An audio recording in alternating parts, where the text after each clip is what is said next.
کیا اجمیر والوں نے ان کا شاندار استقبال کیا تھا؟ کیا ان کے لیے پھول بچھا دیے تھے، ریڈ کارپیٹ بچھا دیا تھا؟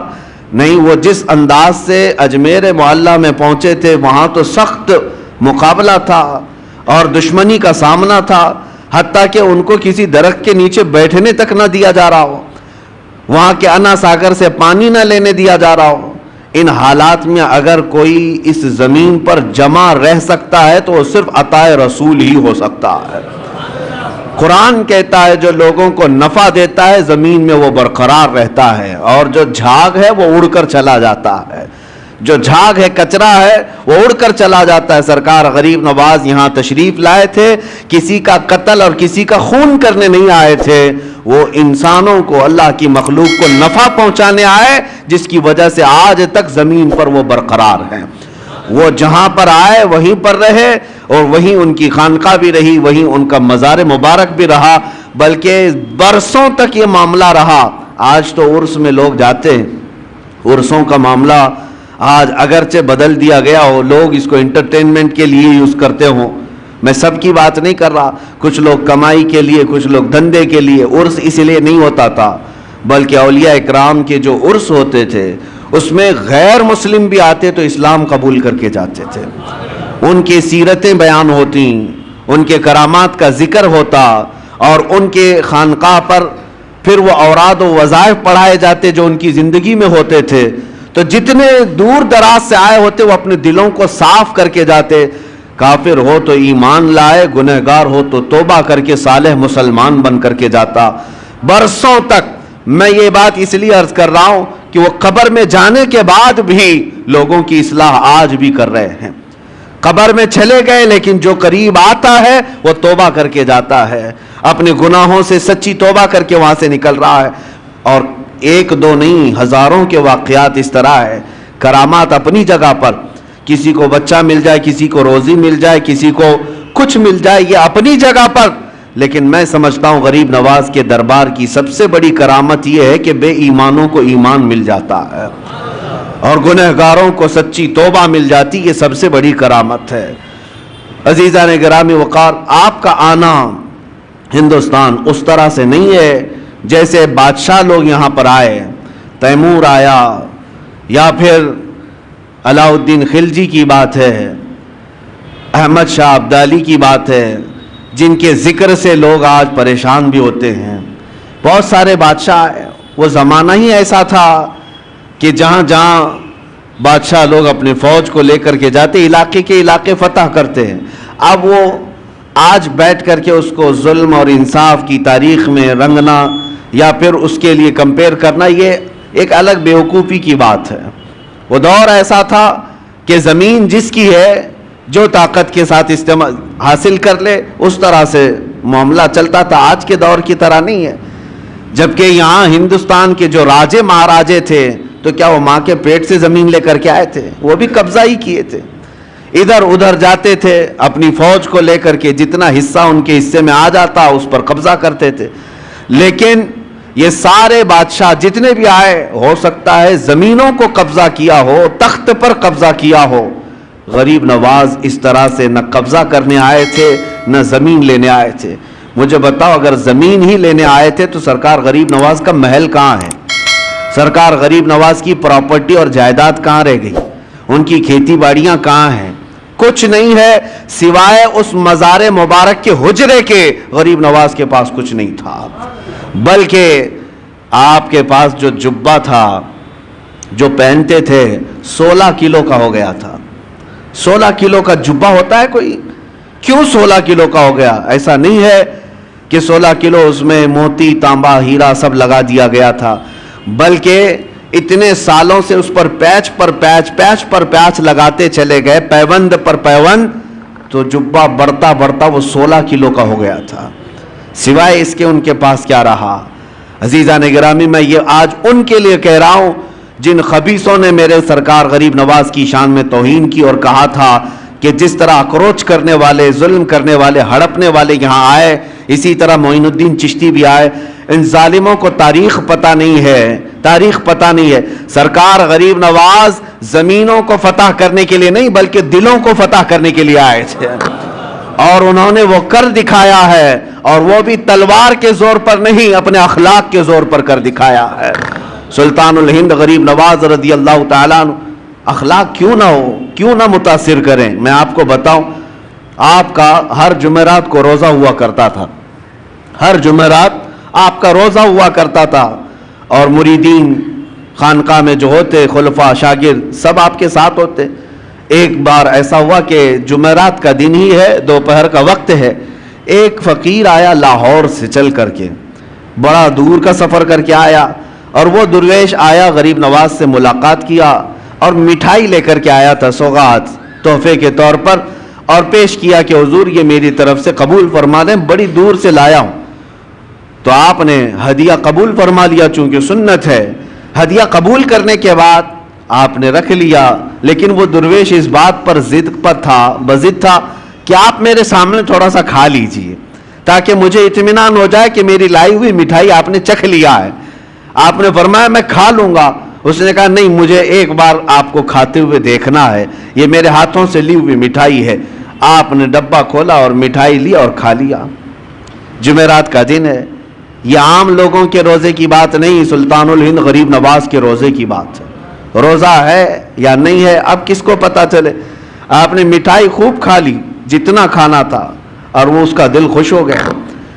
اس کے جانے کے بعد مریدین خلفاء پوچھنے لگے حضور کیا ماجرا ہے؟ برسوں سے تو یہ معمول ہے کہ جمعرات کا آپ کا روزہ ہوا کرتا ہے، آج روزہ تھے نہیں یا کیا ہے کہ آپ نے روزہ توڑ دیا اس مٹھائی کے لیے؟ غریب نواز رضی اللہ تعالیٰ عنہ نے فرمایا میرا معمول ویسے ہی تھا، جو جمعرات کا روزہ تھا آج بھی تھا، لیکن میں نے مٹھائی کھا لی۔ وجہ یہ ہے کہ روزے کی قضا ہو سکتی ہے، دل کے ٹوٹنے کی قضا کیسے ہو؟ اس کا دل اگر ٹوٹ جائے، میرا تو روزہ نفل تھا، فرض روزہ نہیں ہے، نفل روزہ ہے، ٹوٹے گا تو پھر میں قضا کر لوں گا۔ لیکن اس فقیر کا، اس درویش کا جو اتنی دور سے سوغات لے آیا ہے، دل ٹوٹ جائے تو اس کے دل کو جوڑنا میرے لیے اور سخت کام۔ یہ وہ اخلاق تھے جنہوں نے پورے دلوں پر حکومت کی ہے، یہ وہ اخلاق تھے جنہوں نے پورے دلوں پر راج کیا ہے۔ عزیزان گرامی وقار، سلطان الہند غریب نواز رضی اللہ تعالیٰ عنہ کے پوری سیرت میں ظلم کا ایک آنا یا ایک کائی برابر دکھا دے کوئی، میں مان لوں کہ آپ نے کسی پر سختیاں کی ہیں، ناجائز طریقے سے ظلم کر کے کسی چیز کو قبضایا ہے، کبھی ایسا نہیں دکھا سکتا۔ تاریخ کے جھروکوں میں جھانک کر کے دیکھے، ہماری نہیں غیروں کی لکھی ہوئی تاریخ سے بھی لا کر کے دکھا دو، غیروں کی تاریخ سے۔ یہاں پر جب آئے تھے ظلم کسی اور نے کیا ہے وہ یہ بتا نہ سکیں گے۔ ایک بار سے آئے ہوئے درویش مہمان کے لیے اس کے پاس کچھ نہیں تھا، نہ ہاتھی گھوڑا تھا، نہ تیر تلوار تھے، فقط ایک گدڑی پہنے ہوئے جب ہندوستان کی سرزمین پر آیا تھا تو اس کے مقابل میں عام لوگ نہیں اترے تھے، وقت کے راجے اتر گئے تھے۔ ہاں، راجہ پرتھوی راج اپنی ایک شان رکھتا تھا، فوج رکھتا تھا، ساری چیزیں، ایک درویش سے لڑنے کی کیا ضرورت تھی؟ ایک فقیر جو کوئی تلوار نہیں رکھتا، کوئی ہتھیار نہیں رکھتا، راجہ کو اس کے مقابل میں اترنے کی کیا ضرورت تھی؟ اس درویش کی طاقت کا سب کو اندازہ تھا، اور ہمیشہ سے یہ رہا ہے۔ اسلام کے متعلق یہ تاریخ یاد رکھو، ستیزہ کار رہا ہے ازل سے تا امروز، شرار ابو لہبی سے چراغ مصطفی۔ ہمارے ہاں کبھی بھی کوانٹیٹی نہیں دیکھی گئی ہے، ہمارے ہاں صرف کوالٹی پر ہی دار و مدار ہوا کرتا ہے۔ سرکار غریب نواز رضی اللہ تعالیٰ عنہ درویش گدڑی پہنے چند فقیروں کے ساتھ آئے، لیکن مقابلہ کرنے کے لیے پوری فوج کھڑی ہے، سپاہی ہیں، بادشاہ ہے۔ اتنے پر بس نہ ہوا تو جادوگر بھی لائے گئے۔ انا ساگر کا وہ مقام آج بھی موجود ہے، سب سے پرانے مندروں میں وہاں پر ایک جادوگر بھی رہا کرتا تھا جو کبھی باہر بھی نہیں آیا تھا۔ اور اس کے بعد جب اس تک بادشاہ راجہ کی یہ بات پہنچائی گئی کہ ایک درویش ایسا آیا ہے جو چمتکار پہ چمتکار کرتا ہے اور لوگ اس کے دیوانے ہوتے چلے جا رہے ہیں، آپ کچھ اس کی روک تھام کے لیے کریں۔ اس نے تقریباً 300 یا 500 پجاریوں کو بلایا، سب کو منتر دیے، کہا کہ ہم اس کا مقابلہ کریں گے۔ یہ میں آپ سے اس لیے عرض کر رہا ہوں کہ ہمیشہ تاریخ کو یہ دیکھتے آئیں حق و باطل کا مقابلہ، اور اللہ تبارک و تعالی حق کو ہمیشہ غالب رکھتا ہے۔ ایک درویش کے مقابل کے لیے 300 یا 500 لوگوں کو منتر دیے گئے، پڑھائے گئے، ٹریننگ کی دی گئی، اور اس کے بعد اسی پہاڑی کے دامن میں آپ کو بلایا گیا۔ آپ کے آنے سے پہلے وہ سب لوگوں نے دیکھا نہیں تھا کون آنے والا ہے، عام مقابلوں کی طرح اس مقابلے کے لیے بھی تیار تھے، جادو ٹونے کے ذریعے سے آنے والا کون ہے کسی کو پتہ نہیں تھا۔ لیکن جب سلطان الہند غریب نواز عطائے رسول ہیں، چہرے پر میرے مصطفیٰ کی وجاہت موجود ہے، نور ٹپکتا تھا پیشانی پر، جب آپ تشریف لائے، جب وہاں پہاڑیوں کے دامن میں قریب آئے تو بڑے سادھو نے کہا کہ اپنے منتر پڑھنا شروع کر دو تاکہ اس پر اب اثر شروع ہو جائے۔ عجیب حالت ہے کہ ہم نے تاریخ میں دیکھا کہ وہ 300 کے 300 دوڑتے ہوئے گئے، لا الہ الا اللہ، لا الہ الا اللہ، لا الہ الا اللہ، یہ کرتے ہوئے ان کے قریب آئے، اور اس کے بعد سرکار غریب نواز رضی اللہ تعالیٰ عنہ کے قدموں میں وہ گرے۔ آپ نے سب کو اٹھایا جو برسوں سے کسی جاپ میں تھے لیکن وہ مریدین کے حلقے میں شامل ہوئے۔ اس وقت جو بڑے بڑے لوگ جادو والے تھے انہوں نے یہ اعلان کیا کہ یہ جادوگر نہیں ہے جس سے ہم مقابلہ کر رہے ہیں، جادو کا معاملہ الگ ہوتا ہے، اس کے پاس جو زبان ہے وہ کوئی اور ہے جو دلوں کو بھی خرید لیا کرتی ہے۔ عزیزان گرامی وقار، مقابلے تو ہوتے رہے، وہ تنہا رہے، لیکن اللہ رب العزت کی ذات پر توکل اور یقین ایسا تھا۔ آپ کو میں ایک بات بتا دوں، یہ وہ دور تھا جب آپ ہندوستان آ رہے تھے، شہاب الدین غوری اس نے کئی مرتبہ حملے کیے تھے پرتھوی راج کے ساتھ اور کئی راجاؤں کے ساتھ، لیکن شکست کھا کر کے جاتا تھا۔ آپ سرکار غریب نواز تشریف لا رہے تھے، وہ شکست کھائے ہوئے جا رہا تھا، تو نظر پڑی یہ فقیروں کے قافلے پر کہ یہ کہاں جا رہے ہیں، تو سرکار غریب نواز نے پیغام بھیجا بادشاہ وقت کو، اور اس کے سپاہی ہاتھی گھوڑے ہتھیار سب لے کر جا رہے۔ آپ نے پیغام یہ بھیجا کہ ہم ہندوستان فتح کرنے جا رہے ہیں۔ کون لوگ؟ 8 فقیر لوگ۔ سرکار غریب نواز یہ کہہ رہے ہیں کہ ہم ہندوستان فتح کرنے جا رہے ہیں، اور ادھر کی فوج شکست کھا کر جا رہی ہے پورے ہاتھی گھوڑے ہتھیار کے ساتھ۔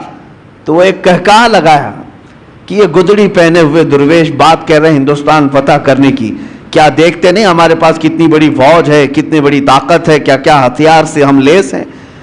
تو سرکار غریب نواز نے فرمایا بات یہی ہے، فرق یہی ہے کہ تم جب بھی جاتے ہو یہ ہاتھی گھوڑے اور ہتھیاروں پر بھروسہ کر جاتے ہو، معین الدین اللہ کے بھروسے جا رہا ہے، اللہ ہمارے ساتھ ہے، اور تاریخ نے آج دیکھ لیا جو اللہ پر توکل کر کے آیا تھا 800 سال گزر گئے، کرسی ابھی ہلنے کا نام نہیں لیتی، آج تک وہ حکومت قائم ہے، دلوں پر قائم ہے، دلوں پر قائم ہے۔ عزیزان گرامی وقار، ہم تو ہم ہیں، غیر بھی ان کو سلطان الہند کہتے ہیں۔ آج سرکار غریب نواز رضی اللہ تعالیٰ عنہ کی عظمت کو آج تسلیم کرتے ہیں۔ میں جو بات عرض کر رہا تھا وہ یہ، مقابلے کیوں نہ ہوں گے، ہر طرح سے ظلم کے ساتھ آپ کو شکست دینے یا ہٹانے کی کوششیں ہر لمحہ ہوئی، لیکن ایک درس ملتا ہے آپ کی زندگی سے، ایک درس ملتا ہے، چاہے اندھیرا کتنا بھی آ جائے صبح تو ہونا ہے، رات کتنی کالی کیوں نہ ہو جائے سورج کو نکلنا تو ہے ہی ہے۔ اس لیے میرے عزیزو، زندگیوں میں اگر کبھی کٹھنائیں آئیں، مصیبتیں آئیں، مشقتیں آئیں، تو ایسا نہیں کہ زمین چھوڑ کر بھاگ جائیں یا ہا ہو کر کے اپنے آپ کو بے قابو کر لیں، بے صبرا پن دکھائیں، نہیں، تھوڑی دیر انتظار کریں۔ اللہ کریم اپنے بندوں کو آزماتا ہے، اور جو استقامت کے ساتھ جمے رہتے ہیں پھر اپنی مدد بھی نازل فرماتا ہے، مدد بھی نازل فرماتا ہے۔ آپ کیا سمجھتے ہیں کہ سرکار غریب نواز جیسی آئے سب کرامتوں سے سب کچھ حل کرتے چلے گئے، سب کچھ حل کرتے چلے گئے، ادھر کرامت دکھائی ادھر کھانا آ گیا، ادھر کرامت دکھائی ادھر کپڑے آ گئے؟ نہیں، اولیاء کاملین اپنے نفس کے لیے، اپنی ذات کے لیے کرامتوں کا صدور نہیں کرتے۔ ہاں، وہ بے اختیار ان سے کچھ کام صادر ہوتے ہیں، بے اختیار ہوتے ہیں۔ وہ ایسا نہیں ہے کہ کوئی موکل ہے اس کو کہہ دیں حاضر ہو جا، ابھی مجھے سونا لا کر کے دے دے، ابھی مجھے چاندی لا کر دے دے، مٹھائی کی خواہش ہوئی فلاں مٹھائی کی دکان سے مٹھائی لا کے دے دے۔ یہ کرامتوں کا مطلب یہ نہیں ہوتا، وہ اپنی ذات کے لیے، پیٹ بھرنے کے لیے کرامتوں کا استعمال نہیں کرتے۔ ان کے پاس کرامتوں کا اختیار تھا، باوجود اس کے فاقے پر زندگی گزارتے تھے، مشقتوں سے گزرے ہیں۔ آپ کو پتہ ہے آپ کے ایک صاحبزادے خواجہ حسام الدین رحمت اللہ تعالی علیہ بچپن میں مدرسے سے پڑھ کر کے آ رہے تھے، اور بھی طلبہ تھے، کسی استاد کے پاس پڑھ کر کے آ رہے تھے، بیچ راستے میں ان کو چکر آ گیا اور گر گئے۔ دوستوں نے اٹھایا، کہا حسام الدین کیا بات ہے؟ کہا 2 دن سے ہم کھانا نہیں کھائے، سرکار غریب نواز کے بیٹے ہیں، کھانا نہیں کھائے، بھوک کی شدت ہے کہ آج کمزوری آ گئی، گر گئے۔ تو وہ دوستوں نے پوچھا کیا آپ نہیں کھائے؟ تو آپ کے والد کہا وہ پچھلے 8 دن سے تو فاقے میں ہیں، وہ روزہ رکھتے ہیں، دن میں شام میں پانی پی لیتے ہیں، ان کا تو فاقہ اور ہے۔ بیٹے نے صرف اتنا کہا دوستوں سے، سب گئے اپنے اپنے گھروں میں جا کر کہنے لگے کہ آج تو بڑا غضب ہوا، ہم نے سلطان الہند معین الدین حسن چشتی رضی اللہ تعالیٰ عنہ کے بیٹے کو فاقے میں گرتے ہوئے دیکھا، اور انہوں نے بتایا کہ ان کے گھر میں فاقہ چل رہا ہے۔ جب بچوں نے یہ بات پہنچائی اپنے والدین سے، تو شام سے پہلے جتنے متعلقین تھے سب بڑے بڑے طبق کھانے کے بھر بھر کر کے خانقاہ پر لے آئے۔ حضرت سرکار غریب نواز بیٹھے ہوئے تھے، دیکھا اچانک آج کھانے کا اس طرح وافر انتظام، کثیر تعداد میں کھانا آ گیا ہے۔ پوچھا کہ یہ بات کیا ہے، آج اتنا کھانا کیسے آ گیا؟ لوگوں نے کہا کہ حضور آپ نے کبھی اشارہ تک نہیں کیا کہ آپ کے گھر پہ فاقہ ہے، ہم غریبوں کو آپ حکم فرما دیں ہم اپنی جان حاضر کر دیں، کیسے تم لوگوں کو کس نے بتایا؟ سرکار غریب نواز نے پوچھا تو لوگوں نے کہا آج حضرت آپ کے صاحبزادے حسام الدین چکرا کر گر گئے تھے، پوچھا ہمارے بچوں نے تو انہوں نے بتایا کہ آپ پچھلے 1 ہفتے سے فاقے میں ہیں اور وہ کمزوری کی وجہ سے گر گئے تھے۔ حضرت خواجہ غریب نواز رضی اللہ تعالیٰ عنہ کھانا تو کھا لیے، ان کے ساتھ بیٹھ کر کے کھائے، اور اس کے بعد اپنے گھر پر آئے، بلائے حسام الدین کہاں ہیں؟ بیٹا سامنے آیا، کہا اب میری نظروں سے تم ہمیشہ کے لیے دور ہو جاؤ، اس لیے کہ یہ فاقہ میں دنیا کے لیے نہیں میرے رب کی رضا کے لیے کرتا تھا، اور جو میرے اور میرے رب کے راز کو باہر لوگوں میں افشا کرے میں اسے اپنی چھت کے نیچے نہیں دیکھنا چاہتا۔ یعنی اس بات سے آپ اندازہ لگائیں کہ یہ نہیں ہے کہ کرامتوں کے ظہور اور صدور سے طبق کے طبق وہ کھانے اتروائیں، اگر وہ چاہتے تو یقیناً اللہ ضرور دیتا، وہ سونے چاندی کے قلعے کیے ہوئے محل میں رہ سکتے، لیکن اولیاء کاملین پہلے سٹرگل کرنا سکھاتے ہیں، مشقتوں کا سامنا کرنا سکھاتے ہیں، کیونکہ سنت مصطفیٰ یہی ہے، نبی پاک صلی اللہ تعالیٰ علیہ وسلم کی سنت ہی یہی ہے۔ آج تھوڑی سی مصیبتوں پر ہم گھبرا کر کے واویلا مچاتے ہیں، حالات خراب ہیں، ادھر جاؤ ادھر جاؤ۔ ہوا کیا تمہارے ساتھ آج؟ کس نے تمہیں آج آزمایا ہے؟ وہ تلواروں کے نیچے بھی سجدے نہیں چھوڑتے تھے، آج تمہیں کون ہے جو اذانوں سے روکتا ہے؟ کون ہے تمہیں مسجدوں میں جانے سے روکتا ہے؟ کوئی نہیں روکتا۔ تم تو آج محو خواب ہو اور خراٹے لیتے ہوئے اپنی نمازیں قضا کر جاتے ہو، کوئی تمہیں روکنے والا نہیں۔ عیش و عشرت آج اللہ نے اتنا دیا ہے جتنا ماضی میں کبھی لوگوں کو ملی نہیں ہوگی۔ آج تک بتاؤ کیا تم یا تمہاری اولاد کبھی ننگے رہے؟ کیا کوئی رات ایسی ہو کہ مجبوری کی وجہ سے یا بے سر و سامانی کی وجہ سے تم بھوکے سو گئے ہو؟ نہیں، اپنی پسند سے ہو سکتا ہے کوئی بھوکا سو جائے، لیکن غربت کی وجہ سے بھوکا سوئے کوئی آج بہت مشکل نظر آتا ہے۔ سب کو اللہ آج کھلا رہا ہے، سب کو پلا رہا ہے، سب کو پہنایا ہے، ساری نعمتیں ہمارے پاس ہیں، لیکن اسلام کو جو ہم نے اجنبی بنا رکھا ہے اپنے گھروں میں، یہ بہت حیرت کی بات ہے، یہ بہت حیرت کی بات ہے۔ جس اسلام کا نام ہمیں عزت دیتا ہے، جس مصطفیٰ کی نسبت ہمیں عزت دیتی ہے، اسی اسلام کو ہم نے آج اجنبی بنا کر رکھا ہے۔ اجنبی کا مطلب کیا ہے؟ ہم اسلام زندہ باد، اسلام زندہ باد کے نعرے سڑکوں پر لگا سکتے ہیں، اپنے گھر میں لگاؤ، اپنے گھر میں اسلام کو زندہ کر کے دکھاؤ۔ تم اپنی بیٹیوں پر اسلام کو پسند کرتے ہو؟ کیا تم اپنی بیویوں پر، اپنی بہنوں پر اسلام کو پسند کرتے ہو؟ اگر اسلام کو پسند کرتے تو ان کا حجاب کیوں آج نکل گیا؟ ان کا پردہ کیوں نکل گیا؟ گویا کہ ہم اسلام کو صرف مسجدوں میں پسند کرتے ہیں، باہر شادی محل میں جا کر کے دیکھیں، ہال میں، وہاں کوئی اسلام نہیں ہے. اسلام کو پسند ہی نہیں کرتا مسلمان، اجنبی بنا رکھا ہے. اپنے برتنوں پر، اپنے دسترخوانوں پر کیا اسلام کو پسند کرتے؟ اگر تمہیں اپنے کھانے میں بھی اسلام پسند تھا تو یہ کیا ہے کھڑے کھڑے قطاروں میں جو کھاتے ہیں؟ کیا یہی اسلام ہے؟ اگر تمہیں اپنے لباس میں اسلام پسند تھا تو ذرا اپنے اوپر جھانک کر کے دیکھ لیتے. اپنے چہرے پر اگر اسلام پسند تھا آئینے میں جا کر دیکھ لیتے. ہم نے خود اجنبی بنا دیا ہے اسلام کو اپنے گھروں میں، اور ہم بات کرتے ہیں اسلام کے لٹنے کی کہ اسلام کو فلاں لوٹ رہا ہے، اسلام کے اوپر فلاں جو ہے ظلم کر رہے ہیں. خود اپنوں کا جو ظلم ہے اس کا کیا ہے؟ میں بات الگ نہ چلی جائے، آپ کو اس لیے عرض کر رہا ہوں کہ وہ وقت کے سلطان معین الدین حسن چشتی غریب نواز، جن کی حکومت آج بھی ہمارے دلوں پر قائم ہے، لیکن پابندیاں ایسی تھیں ان کی زندگی پاک میں، قسم خدا کی سارے لوگ مل کر کے، میں چیلنج کرتا ہوں، ایک روایت ڈھونڈ کر کے لاؤ کہ غریب نواز کی ایک نماز کیا ایک رکعت کبھی قضا ہوئی ہو، کبھی کوئی نماز قضا کی ہو. نہیں لا سکو گے. ان کی زندگی بھر کی عبادتیں. اور پھر حد تو یہ ہے، میں نے ایک بات پڑھی تھی مجھے بہت حیرت ہوئی، رجب المرجب کے یہی 6 تاریخ کو آپ کا عرس مبارک ہے، پہلی رجب کو آپ اپنے خانقاہ میں اندر چلے گئے تھے، حجرہ بند کر لیا تھا، کھڑکیاں بھی بند، کسی کو اندر آنے کی اجازت نہیں تھی، آپ اکیلے تھے، اور اللہ اللہ اللہ کی آوازیں آتی رہی. 6 رجب تک لوگ دن رات آوازیں سنتے تھے باہر سے، اور 6 رجب کے عین دوپہر کے وقت آواز بند ہو گئی، آواز رک گئی.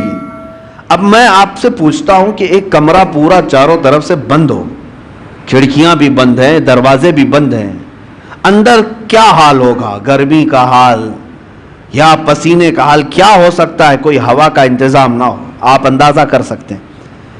لیکن جب آواز بند ہوئی تو خلفاء و مریدین نے کافی انتظار کے بعد دروازہ توڑ دیا. انہیں ایسا لگا کہ شاید آپ کے ساتھ کچھ ہو نہ گیا ہو. دروازہ توڑ دیا تو دیکھا آپ چارپائی پر لیٹے ہوئے ہیں اور آپ کی روح کب سے انصری سے پرواز کر چکی ہے، آپ کا وصال ہو چکا. لیکن اندر آتے ہی جیسے ہی مریدین کی نظر پڑی، پیشانی پر لکھا ہوا تھا ھذا حبیب اللہ مات فی حب اللہ، یہ اللہ کا حبیب ہے، اللہ کی محبت میں چلا گیا ہے.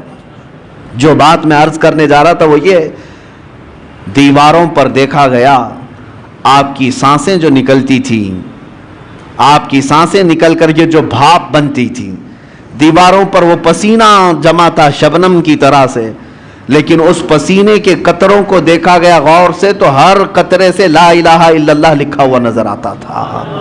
سانسیں جو نکلتی ہیں جہاں جا کر جم جائیں اس میں بھی ذکر الہی موجود ہے. عزیزان گرامی وقار، جن کی عبادتوں کا اور ریاضتوں کا یہ حال ہو تو کیا رب تبارک و تعالیٰ انہیں یہ مقامات علیہ نہیں عطا فرمائے گا؟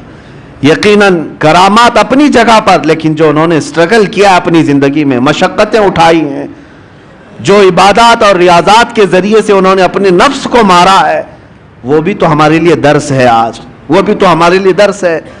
1 روپیہ یا 1 سکہ کسی کا حرام کا آپ کی خانقاہ تک آپ نے کبھی آنے نہیں دیا، کبھی آنے نہیں دیا. یہاں تک کہ نظر و نیاز جو آتے اس کو خیرات کر دیتے تھے. جب اپنے آپ کو اس طرح بچا لیا جائے تو مقامات بلند عطا ہوتے ہیں. آج سلطان الہند غریب نواز کے عرس کا مقصد صرف یہ نہیں ہے کہ آپ جائیں اور ایک چادر چڑھا دیں، مہنگی پھول چڑھا دیں. اس غریب نواز کو ہماری چادروں کی کوئی ضرورت ہی نہیں. اللہ نے جنتی چادر انہیں پہلے سے پہنایا ہوا، وہ جنتی جوڑے میں ملبوس ہیں. ہاں یہ اور بات ہے کہ ہم عظمت شان کے لیے چادر پیش کرتے ہیں، ان کی شان و شوکت ان کی رفعت کے لیے پیش کرتے ہیں، یہ اور بات ہے، میں اس کا منکر نہیں ہوں. لیکن اگر تم یہ سمجھتے ہو کہ چادر پیش کرنے کے بعد ہی میری ذمہ داری ختم ہو گئی، یہ تمہاری خام خیالی ہے. اصل مسئلہ ان کے دربار میں چادر پیش کرنے کا نہیں، اصل مسئلہ یہ ہے جاؤ تو اپنا دل ان کے قدموں میں رکھ کر کے آ جاؤ اور عرض کرو کہ آپ میں زندگی اپنی مرضی سے نہیں، آپ کے اشاروں سے جینا چاہتا ہوں. آپ کو پتہ ہے آپ جب سفر سے آ رہے تھے مدینہ طیبہ سے اجمیر، بیچ میں ایک علاقہ آتا ہے سبزوار، یہ آج کے ایران میں ہے، اور وہاں پر آپ کا قیام ہوا ایک باغیچے کے پاس، اور وہ بہت خوبصورت باغیچہ تھا، اس کے اندر ایک حوض تھا۔ یہ باغیچہ اور حوض وہاں کے حاکم کا تھا، اس وقت کا جو حاکم تھا، بڑا ظالم آدمی، لوگوں کا مال اتنا لوٹتا تھا کہ لوگ پریشان تھے، ہفتہ وصولی والا سسٹم، اور پھر اس کا ایسا ظلم تھا کہ کوئی باغیچے میں اجنبی نہ آئے۔ اتفاق ایسا کہ سرکار غریب نواز وہیں پر قیام کیے، اور آپ کی نماز کا وقت آیا تو اس حوض سے آپ وضو کرنے چلے گئے، تو وہاں پر جو پہرے دار تھے انہوں نے کہا، منع کیا کہ یہ حاکم سبزوار کا ہے، آپ مت آئیے، اگر اس کی نظر پڑ گئی تو بہت سختیاں کرے گا۔ حضرت سرکار غریب نواز نے فرمایا، میں عبادت اللہ کی کر رہا ہوں اور اللہ میرے ساتھ ہے۔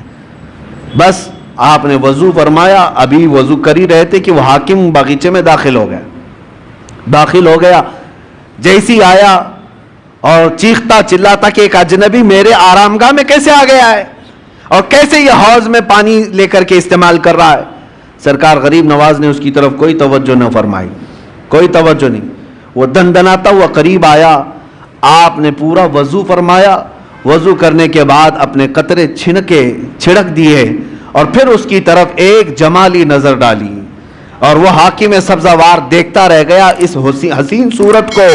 جو کرنے آیا تھا وہ کچھ اور کام تھا، لیکن قدموں میں گر کر کے توبہ کرنے لگ گیا۔ کہا کہ آپ جس وقت یہاں آئے مجھے پتا نہیں تھا، لیکن اب جس وقت آپ میرے دل میں آئے ہیں، عزم کرتا ہوں کہ زندگی بھر مجھے اپنے دامن سے دور نہ کریں۔ میرے عزیزو، سلطان الہند کے پاس آئے، لیکن حاکم سبزوار جو تھا غریب نواز کے قدموں میں گر کر معافی مانگا، توبہ کیا، اور اتنا ہی نہیں بلکہ واپس جانے کے بعد زندگی بھر لوٹی ہوئے مال کو سب کے اصل مالکوں تک پہنچایا، سب کو لوٹایا، اور اپنا گھر بار بھی بیچ دیا۔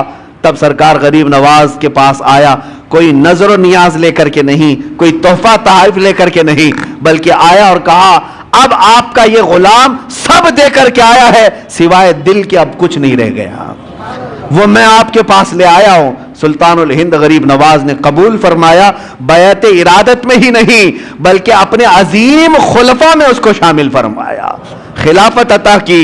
بعد میں تاریخ میں موجود ہے، سبزوار کے اللہ تبارک و تعالیٰ نے سبزوار کے ان کو قطب بنایا، اپنے وقت کے قطب تھے۔